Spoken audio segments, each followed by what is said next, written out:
ได้โคบิลีป่ะนี่ครบแล้วนะอ๋อตอบแบบจริงจังมั้งค่ะเปิดใจครบแล้วนะว่าสิเมื่อเอาอันนั้นพอโฮมเอาเครื่องเนาะพี่น้องมาอยู่หน้าพอพูดเอาเครื่องคองมาอยู่เลย จังหน่อยเนาะสิเมื่อเอาเครื่องเนาะมาอยู่แล้วมาพวกโอ้ดีใจดิสวัสดีพี่น้องเนาะมื้อนี้ก็ได้มาหาบ่าวพวกอีกเนาะพี่น้องโอ้มามื้อนี้พายุเข้าเด้อพี่น้องลมพัดว่อยๆอยู่เนาะปลูกโอ้ลมแห้งขนาดเด้อปลูกปาดปลูกโอ้พายุเข้าเด้อทางไต่เด้อพี่น้องโอ้ลมแห้งอีหลีโอ้คนสิอยู่เฮือนบ่เนาะสบายดีล่ะสบายดีนะบ่ได้ไปไสบ่มื้อนี้นี่บ่บ่ได้ไปไสนะโอ้คือว่าลมว่อยๆอยู่เนาะลมแห้งได้นานเลยเป็นยังพายุเข้าบ่โอ้ยเนาะลมว่อยๆอยู่เบิ่งเนาะทุกคนโอ้ลมแห้งอีหลีเด้อมื้อนี้พายุเข้าทางใต้เด้อนี่พายุเข้าแล้วพี่น้องเอ้ยบ่หนาวบ่เลยสบายดีเด้อโอ้จังหน่อยก็ตกแล้วก็ลูกนี่ลงบ่ปานมาแล้วก็ติดไข่โลดฮะโหโอ้โดดลงโลดเอ้าจังหน่อยพยานมาอีกแล้วนี่โหสบายดีกล่องเบิ่งเอ้าสบายดีโหไปเลยเฮ็ดบ่ได้ไปไสบ่มื้อนี้นี่บ่ได้ไปนะสบายดีเด้อสบายดีFC สุขคนเอาขึ้นเฮือนก่อนโอ้ยหนาวเด้มื้อนี้เนาะได้หนาวกว่าแต่ละมื้อเลยนี่ลมว่อยๆอยู่ลมแห้งบ่หนาวอะไรเจ้าฮะหนาวแล้วเป็นยังตื่นแต่นอนบ่ตื่นแต่โดนแล้วนี่บ่คือว่าทรงผมมันคือว่าเป็นเด้อนั่นนั่นนี่แหละบ่ได้ดีผมที่ว่ากำลังตื่นแต่นอนบ่นะคือว่างามแต่ทรงผมเจ้าของแท้บ่ได้แป้งมาเลยเฮ็ดรอๆในติสิได้ติดใจติดอกติดใจสิมีก็รอแล้วนะบ่หนาวบ่เลยเพราะว่าบ่นุ่งเสื้อแขนยาวหนาวบ่ก็บ่หนาวดอกเนาะบ่ได้ไปไสบ่มื้อนี้นี่บ่ได้ไปไสนั่นก็บ่ได้ไปไสได้อยู่เฮือนมันมื้อบ่เก็บเซก็แล้วเลยเด้บ่ได้อยู่เฮือนเบิดมื้อมื้อนี่ได้มื้อเลยสิได้ล่มจีบแล้วมื้อนี้ได้จีบเบิดมื้อแล้วพี่น้องเอ้ยบางทีเพิ่นเปิดใจให้เด้เนาะได้สิตั้งกองไว้ก่อนเนาะพี่น้องสิได้นั่งลมเพิ่นเอาเนาะนั่งข้างๆเพิ่นเนาะในนั่งไก่เพิ่นแล้วเนาะพี่น้องคือว่าหนาวแท้ๆเนาะเป็นอะไรเด้มื้อนี้หัวใจก็หนาวเหน็บหนาวอยู่นี่บ่ได้อุ่นเด้อคือหนาวแล้วนะก็หนาวคือกันยามใดเด้สิมีใจให้นี่เนาะมีแล้วนะนี่แหละได้กำลังเลือกพี่แล้ววะนี่ได้สิเด็กพบอยู่บ่นี่จะจับนะก็จับแล้วเนี่ยข่อยมักเลยมักก็จะดีอยู่ดีได้ได้ครบอยู่บ่นี่นี่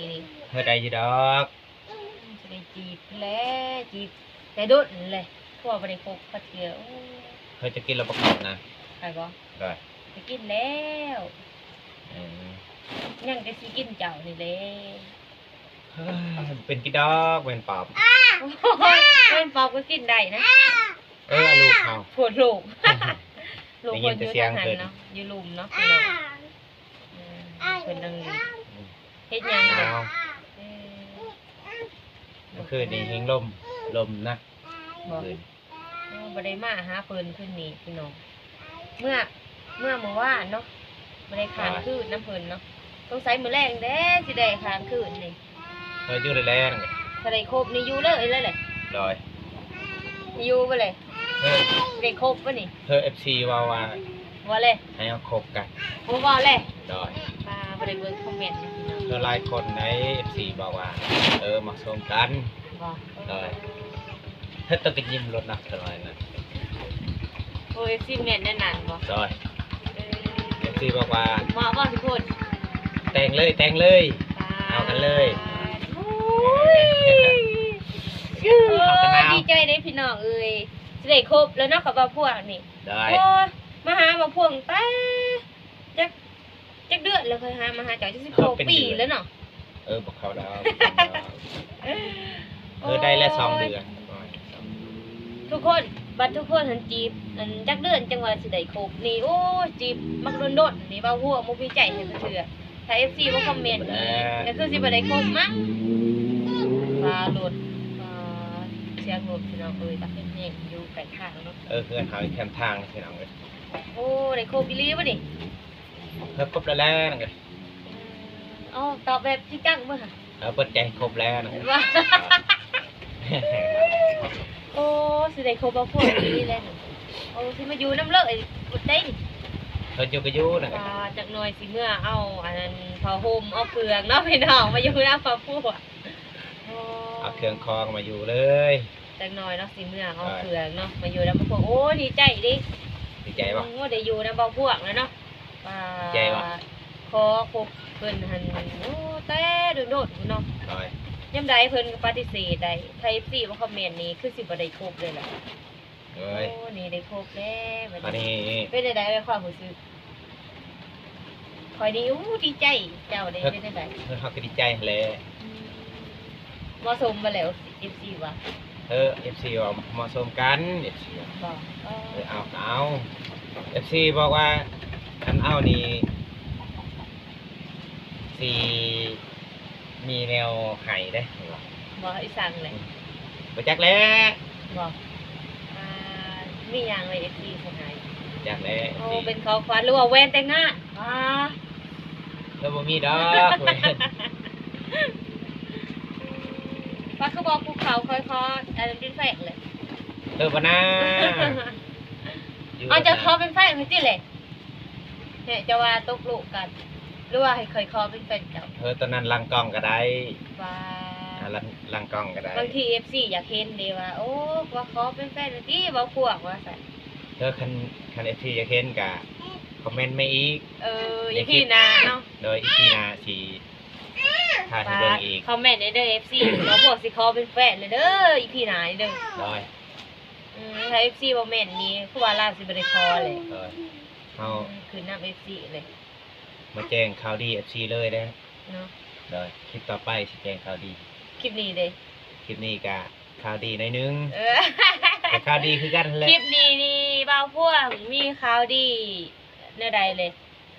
อันได้คบกันบ่ โดย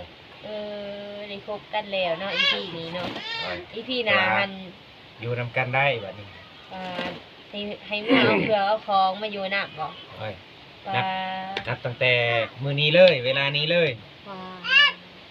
อยู่นำกัน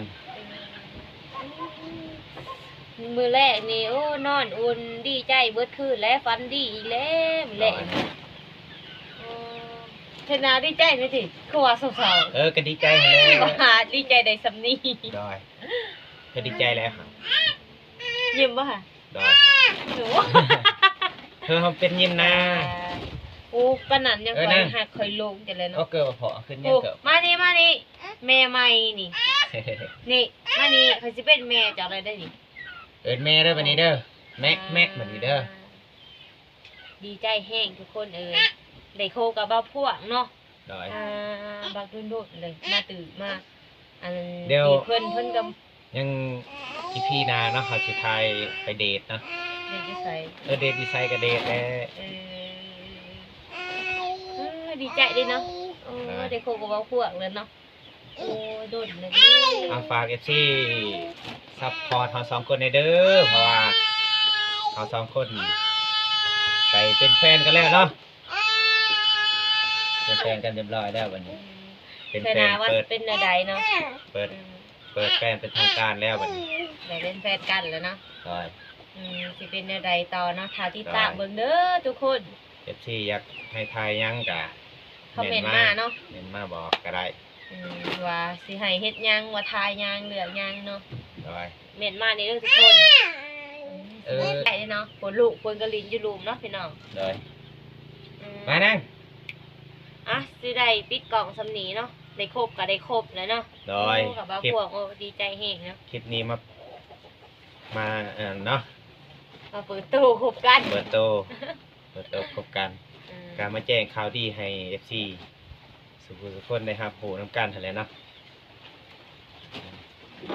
หลังจากนี้ก็ EP ต่อไปเขาก็สิถ่ายน้ำกันเลยเนาะถ่ายยัง อยู่ ไง นํกันเนาะใช้ชีวิตประจำวันอยู่นํกันเนาะพี่น้อง โดย ว่าเฮ็ดหยังแหน่เนาะ เธอมาอยู่น้ำกันเลยนะพี่น้องเอ้ย ฝากทุกคนซัพพอร์ตพวกเฮา2คนในเด้อว่าให้เฮา ได้ เฮ็ดหยังเม่นคอมเมนต์มาเนาะ เป็น มา มา สิอยู่ ก็ได้ นํกันเลยเนาะ โดย นับแต่นี้ต่อไปเนาะ แต่นับแต่นี้ต่อไป อืม แต่ว่า ฝกทุกคนซัพพอร์ตเนาะ เป็นแฟนกันเป็นทางการเลยพี่น้องเอ้ย ก็สิ นะ ตะกล้องก็สิได้มาอยู่นี่เนาะ มาอยู่นี่เลยแล้วก็ถ่ายคลิปประจำวันนี่แหละทำกันว่าเฮ็ดหยังกับที่ถ่ายอัปเดตเบิ่งให้เบิ่งให้ FC เบิ่ง อืมฝากคลิปไว้สำนี้เนาะพี่น้องฝากทุก ฝาก คน สำนี้ ติด ได้ ตาม พี่น้องเอ้ย เด้อพี่น้องเพื่อเป็นกำลังใจให้เฮาเฮ็ดคลิปต่อไปเนาะบ๊ายบาย บ๊ายบาย